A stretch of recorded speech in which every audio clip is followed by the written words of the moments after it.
Hi everyone, this is Ed, also known as the Average Joe Trader. In this video, I want to share with you who I am as a trader. I know if you saw my video or the interview I did with Ross, both of those interviews, you pretty much have a good idea of who I am. A little bit about me as a trader, but I want to be a little bit more specific so that everybody can understand. If I call out trades in chat or, a setup's coming up, you have an idea of what I'm looking at. And you won't think that I'm some crazy lunatic calling out trades that nobody really understands. So I want to share that with you. But one of the questions I get a lot is, my name is Ed, why do I have Average Joe Trader? Well, I was watching a Vince Vaughn movie when I was just starting in trading. I think it was named uh, Dodgeball. And he had a gym called Average Joe's Gym. And, I kind of related to him and all the Average Joes. So that's how I came up with that name, Average Joe Trader, and just kind of stuck. Now it's kind of a good luck thing for me. So I'm going to kind of stick with it. Um, Still be the Average Joe. But yeah, I'm Ed and Average Joe. I'm all kind of one and the same. Um, I'm not going to really talk much about me. My bio is up in the website. So if you want to read about me a little bit more, you can do that. But I'm not going to spend a whole lot of time talking about me. I just want to get into talking about my trading. Now, this is going to be a two-part segment. This first one I'm going to do a lot of talking and explaining things, and then the second part I'm going to show or demonstrate some of my trades and how I see my setups and all of that. So the first three setups, or my three main setups, are the opening range breakout and breakdowns, the VWAP, and the reversals. And obviously I have different variations of each. But I'm a long bias trader. I will take shorts now, but I am a long bias trader, and I'm a very conservative trader. A lot of times, people would say, conservative traders don't make money, but, I think I proved that wrong. You can be conservative and you still can take trades you know, to make money. But the first thing I want to talk about is opening range breakout or breakdowns. Um, they're in 5, 10, or 15-minute intervals. I won't do a 30-minute breakout because a lot of times 30 minutes will fall into a VWAP trade or a possible reversal. So I kind of stick within the 5-minute, 10-minute, and 15-minute range on my opening range breakouts and breakdowns. Now I'm a VWAP. I like to take the push off the VWAP for a long or the fade below the VWAP for a short. And reversals, I like to take those top or bottom reversals, but only if they're reversing off an area of support or resistance. Just because I used to take them whenever I saw the chart, the candles, tell me that this thing may be reversing. And it worked for a while, but eventually it quit working. And then I realized that the only reversals that were working were the ones that were bouncing off a level of support or resistance. And then a couple other things I look at that I'm going to share too. But these are the three main setups that I look for. The tools that I use Thinkorswim. It's what I started with. It's what I grew up trading with. So the charting, the scanning and the news is what I get from my Thinkorswim platform. Now, I know the other moderators, they all use eSignal, and we're partnered with eSignal. Eventually, I'm going to get that. But when you're switching platforms, that's a very big move. And it's hard when you're used to seeing things one way and trying to switch, and then you see things another way. Things just may not work out for you. So that's something that I'm going to do. It's just going to take a little while. But I know a lot of subscribers use Thinkorswim in chat. So, they may be able to relate to me and I relate to them because we're using the same thing. But as far as scanning, everybody uses trade ideas, and I will be moving to that here in the next week or two. I've seen how trade ideas can eliminate a lot of this stuff going back and forth that I do. So I will be getting trade ideas and start working on it, because I know it's going to take some building.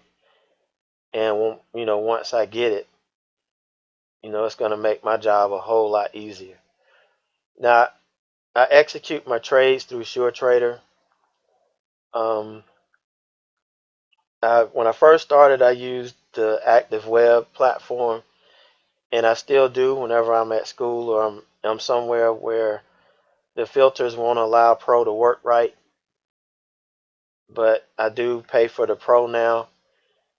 Their trade executions are fast, they're quick.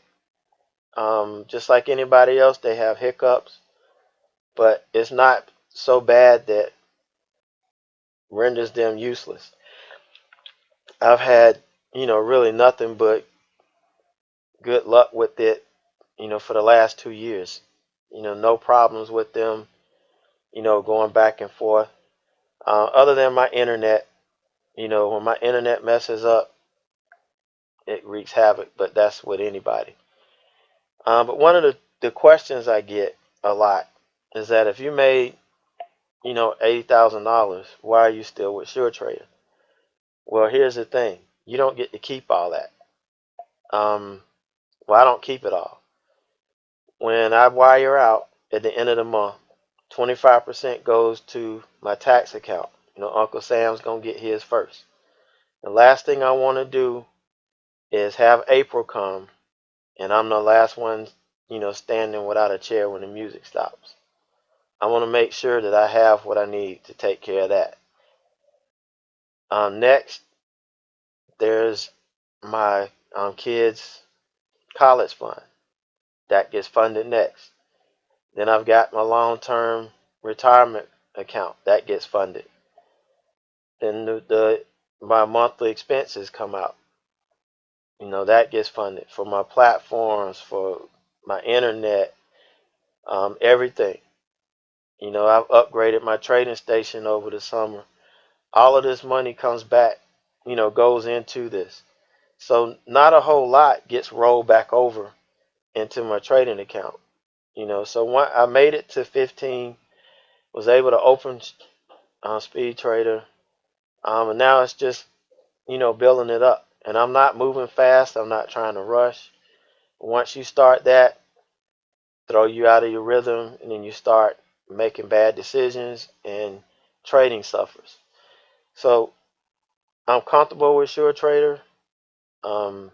Just like Thinkorswim, I grew up with them.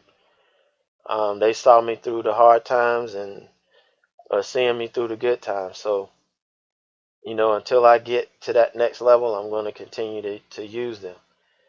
FinViz it's another free tool that I use, and I use it for my nightly screener. I look for tickers at night that may give me moves for the next day. I use it for technical research in the morning when I'm researching gappers. And it has a pretty good news platform. It pulls news from a lot of different sites and, puts it in one, nice package for me. But, FinViz and the scanning and Thinkorswim, a lot of that stuff may fall by the wayside once I get trade ideas configured. But it is a good tool. It's free. It's what I use for the last couple of years to get me to where I'm at. And there's nothing wrong with it. You know, when you're starting out, you don't have a lot of money. You can't spring for all these platforms and all of that, because you'll end up spending more than you make at first. So these are the tools that I use um, from the time I started. Doesn't really cost anything, and it can help you get the results that you need. Now, I also use Twitter. Twitter can be a powerful tool if you use it correctly. I really don't watch it that much during the day. Only if it's slow or dead, I might peek at it and look through it. But I really use that at night when I'm trying to see what's everybody talking about. I have news feeds coming through Twitter, so I could just look at a tweet deck and get an idea of what's going to be going on the next day. And they call that crowdsourcing. And like I said, if you use Twitter correctly, it can be a very powerful tool. YouTube as well. There's a whole bunch of educational videos out there. I mean, Ross puts his midday recaps out there, and I watch them every day. Every evening I watched his recap. Even though I may not have traded the gap and gold, what he sees, some of the things that comes out of that, it helps me. It's educational. And we do trade the same tickers a lot, but it may be we trade them in different ways. But you can learn from all of those. Webinar replays, I watch them on the weekends. But the key to this is you need to narrow the focus of the videos and the webinars you watch. If you're a long bias trader and you watch these videos and webinars on somebody shorting parabolics, you're not going to get anywhere, because that's not you. That's not who you are. So you have to narrow that focus and watch the videos and the webinars of those that trade similar to you, similar styles. You just have to narrow that focus. And YouTube can be a very powerful tool. And of course, our chat room, Warrior Trading, has been an invaluable tool. You can't really trade without support. If you're out here and you're a retail trader and you're on your own, it's a very lonely place. I've done it. I've been there, and it is no fun. You need a community of traders that can support you. You need a community that provides education. Everything is the education that you get every day, is invaluable, because you learn something every day. When Ross is talking, when Mike comes on, when Jeff comes on, you learn something from them every day, and it keeps you focused, and it keeps you on your toes. So you really need a chat, and I said it from the time I joined back in February. I've had nothing but good things and good reviews to say about it, because they helped me put these pieces together, and they helped me, establish myself as a trader, help me find myself. And I think that's the only reason I'm here today, is because I was able to get that, from being in chat. So these are the tools that I use. They do get traded, they do get updated as you grow as a trader. Things you use differently, and you may outgrow one tool and grow into another. So just be prepared, for as you grow, things are gonna change a little bit. Here are my chart settings. My daily chart, 200, the 90, and the 50, simple moving average, and the RSI. These are the indicators I have on it. And on my intraday chart, I've got the 2 and 5 minute charts that I use. intraday. Then I have the 20 and the 9 exponential moving average. And then I have the VWAP and the upper and lower deviation bands on it and previous day's close. These are the only indicators I have on my chart. Sometimes it looks a little congested, but once I got used to using them, I added one at a time is what I did. I didn't add all of them at the same time. So I took it in steps, and it worked out pretty good. Because I went from a year ago trading with clean charts with nothing on it to now having all these indicators. All right, the opening range breakouts. These are the candidates or how I pick stocks to be on my watch list for opening range breakouts. A stock that's gapping up or down at least 4% pre-market. A stock gapping down can be an opening range breakout candidate. It can be.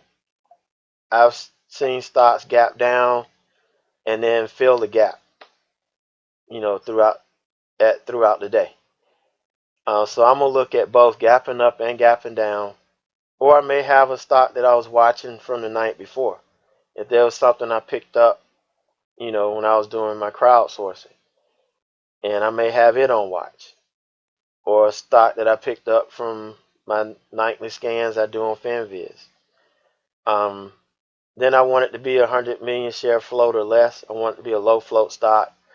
That's kind of where I have it capped. Now I will trade a stock that has more than 100 million share float if it trades like a low float stock. And I've got an example of that I'm going to show you in the next video. Must have at least 50,000 shares of volume traded by 9 a.m. If it doesn't have 50,000 by 9, it's going, it'll still be on my list, but it's not going to be on my main watch. All right, then the rules I have for it: it must have enough range to make a profit.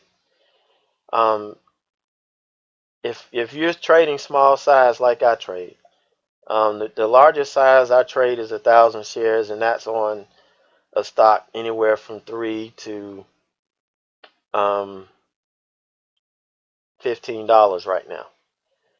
I won't trade 1,000 shares on anything more than that. So most of the trades I have, I don't have a whole lot of size. So if there's no range in the trade, I can't make money. If there's a 15-cent range from where I want to enter to where there may be a possible reversal because of resistance ahead, doesn't make sense because I'm not going to make any money. So I won't take the trade. And I'll explain that a little bit more when we look at my charts. I don't trade within the first 5 minutes. I usually let the first 5 minutes let it settle, and then I'll get in. If I'm in a long position, the stock has to be trading above the VWAP and the 9. If it's a short position, it needs to be trading under. I won't take the trade until it actually starts trading under if I'm short or over if I'm long. Because a lot of times I may be using the 9 as my trailing stop. It just depends. If none of those indicators are anywhere close, then I'll take the high the first 5 minutes, and that's going to be my area of support. And if the stock prints and then it starts to trade below it and closes below that first 5 minute high, then I'm going to take the trade off because I know it's not going to work the way I want it to. Then before I actually get in the trade, it's got to have at least 500,000 shares of volume before I actually enter. Because I'm looking at holding it a little bit longer term, I need enough volume to where it's not going to be bouncing around. or I can have a big spread or anything like that. I need the spread to be tight, and that usually comes with having enough volume.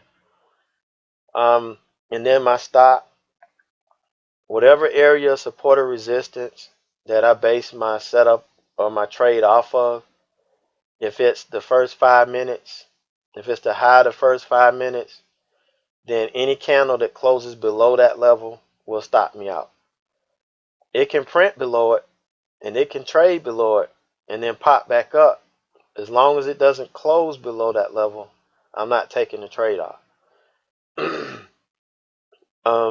And also, once the trade starts working, if I'm trading it and it's breaking out and it's moving up, I'm going to have a trailing stop all the way up to my profit target. So the trailing stop is going to be the 9 EMA.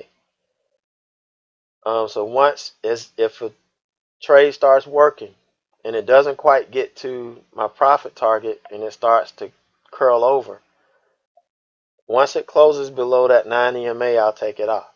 Now, a lot of times it'll curl over, bounce and hold on the 9 EMA and move back up higher. That's really what I'm looking for, and that's really why I won't take it off unless it actually closes below the 9. I've seen, for the last several months, stop losses get taken out because they're not waiting for a close. They just have their stop loss set right below the 9, and market makers know to take them out. So, I've seen that happen time and time again. Okay, on VWAP Trades, I'm looking for stocks with a price higher than $10. Really, I would like them more than $20, but during the summer, I reduced the price on a lot of these so that I could get more hits, and I haven't really increased them yet. So I'm still looking for candidates a price higher than $10. The volume has to be over 1 million shares traded before I take a VWAP trade. It needs to be up or down at least 2% on the day. The ATR has to be over 2. Your short float has to be over 10%. And ideally, I want a low float stock, but if I don't have it, and I've got a higher float stock that's volatile and that can, make the moves I like, then I'll go ahead and take it. Again, has to have enough range for me to, make money on. Has to be trading above the VWAP and the 9 for a long, under for a short. The stop's going to be a 5-minute candle to close below the VWAP, because on a VWAP trade, that's what I'm basing my trade off of. So any close below it is going to stop me out. That's going to tell me that this trade is not going to work. Now, I will watch it, because there are some that will close below it, print below it, and then turn around and start to reverse. So I'll keep my eye on it, and I'll get back in it. But I'd rather be safe than sorry. I'd rather pay, $10 or $11 for my trade versus losing, $50 or $100. So I don't mind taking it off and paying the extra $10 or $11 for my commissions to get back in the trade. And then again, the stop on the trade that's working is going to be any 5-minute candle that closes below the 9 EMA on the long or above on the short. All right, reversal trades, same thing. I'm looking at stocks over $10, volume over 1 million to enter, at least 4% up or down. 5% was what I had before the summer, but I knocked it down to 4%. On the RSI, I like for it to be below 20 or above 80. But if I'm taking the trade off of a level of support or resistance, it doesn't have to be there. It can be in the 30s for a long, or it can be in the 70s for a short. Doesn't really matter if it's coming off a level of support or resistance. Average true range will be over $2. Short float, over 10%. And again, I would love to have a low float stock for a reversal, but don't always get it. Rules are the same. A lot of these, you'll notice I have the same rules for them. Got to have the range in order to take the trade.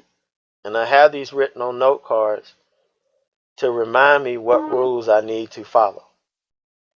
So, that's one of those things. Now, one thing about a reversal trade. Now, if I'm coming off the bottom, the 9 EMA may be 40, 50, 60 cents away. If it is, I will take the trade, but I'll look to take it off if it rejects at the 9. That gives me enough range to make some money if this thing doesn't come all the way back to the VWAP. And, as I go over those trades, you'll be able to see exactly what I'm talking about. But as long as the 9 or 20 is not too close, I'll take it and look to maybe take profits at the 9 or the 20 if it gets stuffed. Other than that, if the 9 or 20 is within 10 or 15 cents, I'm going to wait for it to trade above it before I take the trade. And again, same deal with my stop. Whatever my support or resistance level that I took the trade off of, 5-minute candle closes below it, that stops me out. In any trade that starts working, I use the 9 EMA as a trailing stop. Now, my max dollar loss is going to be $100. Now, if I'm in a trade and the stock pops up and I'm in a short trade, it pops up and it's covering my $100 max. Now, I'm not watching my P&L. I don't watch it during the day. But I do know how many cents will take me to 100 depending on how many shares I'm in. So if I'm in 100 shares, I know that a dollar is going to be $100. I've got a dollar room. I won't let it run for a dollar, but I know I've got that much room. So, I have that figured out in my head ahead of time. So if I see a stock washing out or moving up, if it reaches my $100 limit, I'm out. It doesn't matter whether it closes there or not. That $100, it will take me out.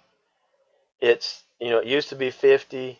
Now I'm at the point where I'm going to use, $100 as that stop. As I trade more size, I know I'm going to have to raise it up.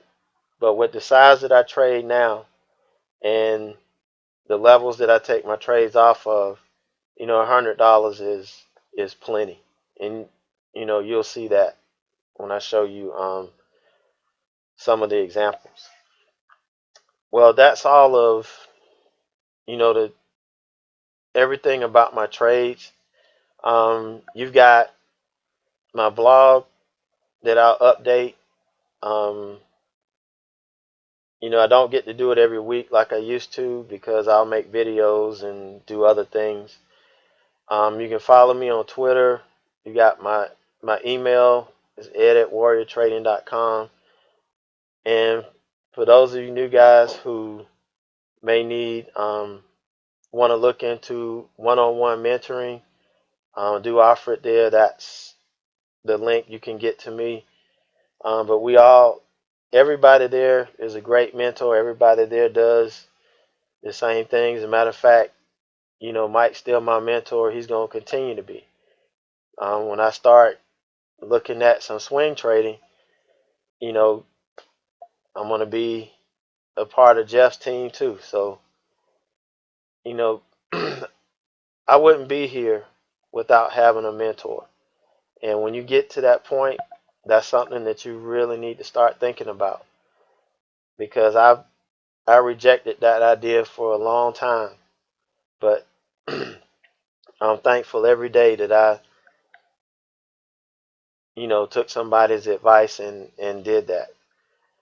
So this is how you can contact me. This is the end of the first part. The next part I'm going to have some charts up, and I'm going to share with you some of my trades. So this is the end. Just look out for the next part here in a little bit. All right, thanks for watching, and I'll see you in chat.